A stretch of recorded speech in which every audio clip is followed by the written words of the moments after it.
नमस्ते बहनों। आज हम आपको औसान माता की बहुत ही सुंदर कहानी बताने जा रहे हैं। यह कहानी एक अमीर जेठानी और देवरानी की कहानी है। इस कहानी में औसान माता की पूजा को लेकर बहुत ही सुंदर घटना सामने आई है, जो कि आपके मन को बहुत ही प्रफुल्लित करेगी। चलिए हम पढ़ते हैं, बताते हैं, आपको इस कहानी को सुनाते हैं। नमस्कार बहनों, मैं प्रतिभा तिवारी आप सभी का अपने इस नए चैनल में स्वागत करती हूँ। अगर यह कहानी आपको पसंद आएगी तो लाइक, शेयर और सब्सक्राइब करना मत भूलिएगा। जरूर से जरूर करिएगा, अपना सहयोग हमें प्रदान करें। यह जो कहानी है अमीर जेठानी और गरीब देवरानी की है। तो इसमें जो देवरानी रहती है वह बेचारी बहुत गरीब रहती है। तो एक दिन अपनी जेठानी से कहती है कि दीदी हमारे लिए कोई काम ढूंढ देती तो बहुत अच्छा होता।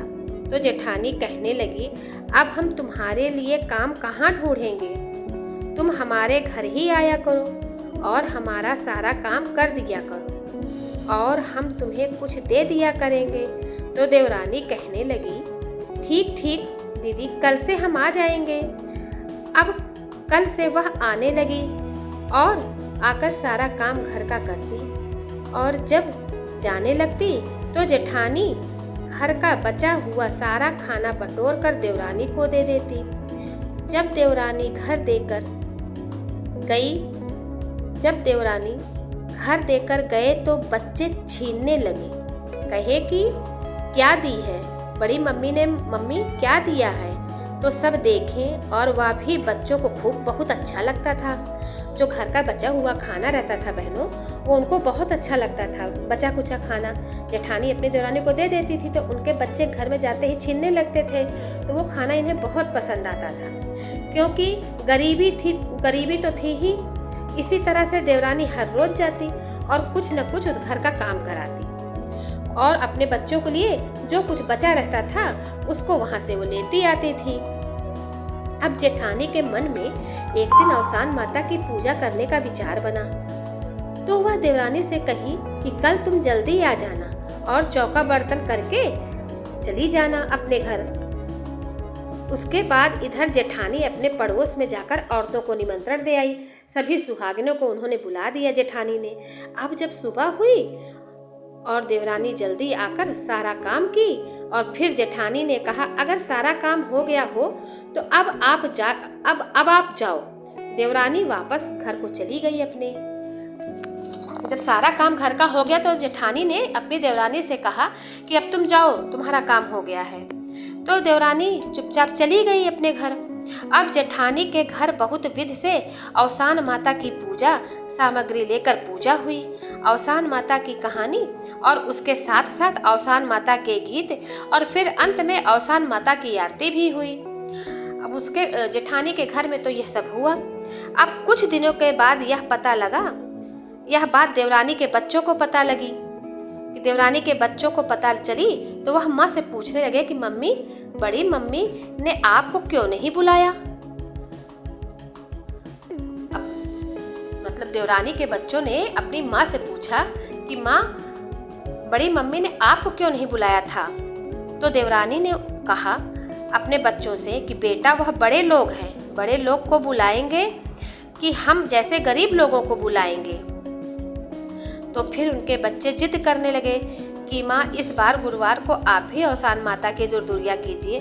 बच्चे बेचारे परेशान होकर के अपनी माँ से कहने लगे कि नहीं माँ, दुर्दुरिया चबवा दीजिए, आप भी करवा दीजिए।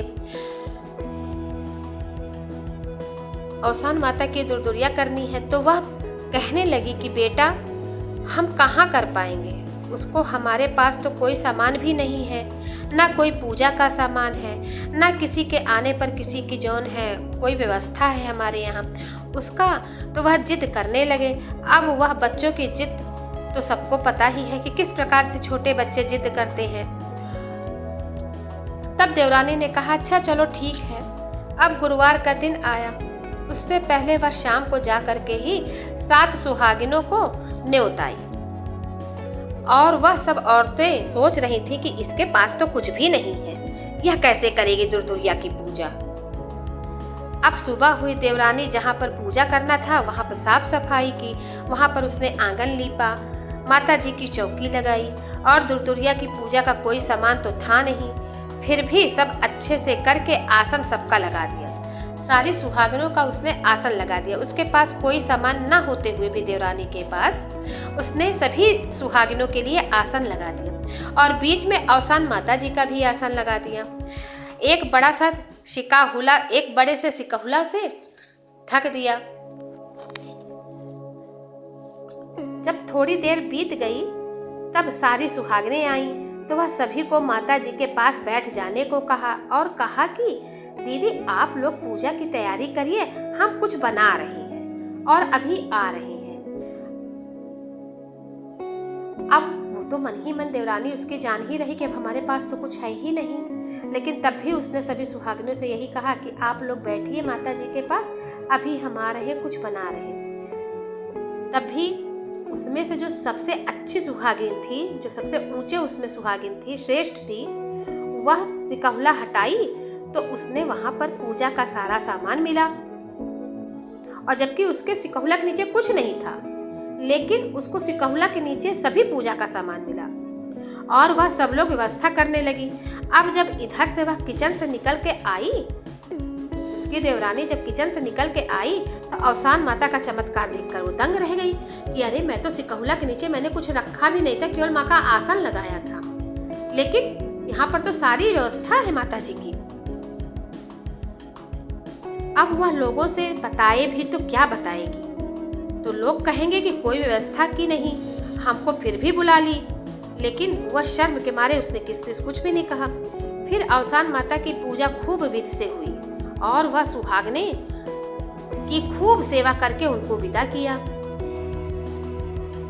सुहागने जाते जाते बात करते हुए, सारी सुहागने जाते जाते बात करते हुए जा रही थी कि अरे इसने तो अपनी जेठानी से भी ज्यादा व्यवस्था की थी।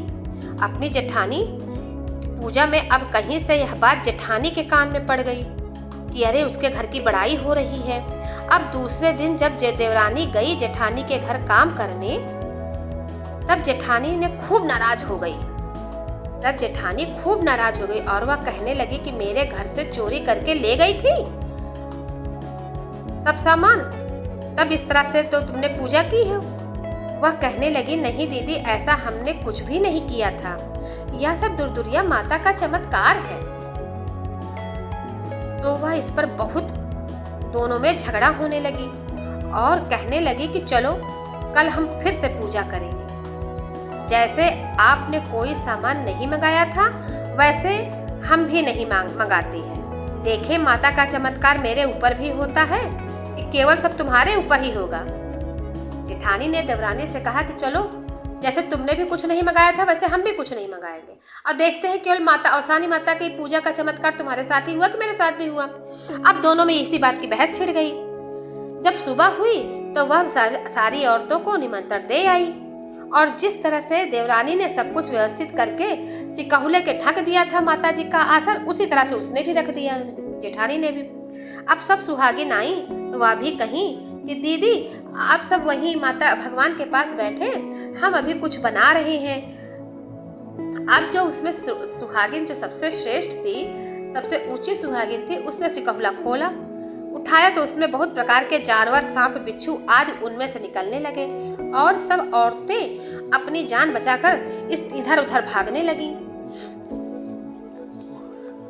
सब औरतें जेठानी को खूब बोलने लगी कि ऐसा क्यों किया आपने, हम सब सुबह सुबह के भूखे प्यासे पूजा के लिए आए हैं और आप ऐसा कर रही हो कि। अब जेठानी ने देवरानी को बुलाया और कहा कि मेरे यहाँ तो ऐसा हुआ, ऐसा नहीं हुआ, आपके यहाँ कैसे हुआ। तो तब देवरानी ने कहा, बेचारी देवरानी बोलने लगी कि दीदी आपको तो माँ ने खूब सब कुछ दिया है, आपको इस तरह नहीं करना चाहिए, मेरे पास तो कुछ नहीं था, तो माँ ने अपनी कृपा कर मुझ पर बरसाई, आपके पास सब कुछ है, फिर भी आपने इस तरह किया। अब दीदी आपको माता जी से माफ़ी मांगनी चाहिए, फिर कहना चाहिए कि माँ हमको क्षमा करिए, हम फिर से आपकी दुर्दुरिया पूरे विधि विधान से करेंगे। नमस्ते बहनों। आप इसे सब्सक्राइब करिए, लाइक करिए, शेयर करिए, कमेंट करिए। आप अपना सहयोग हमें प्रदान करिए।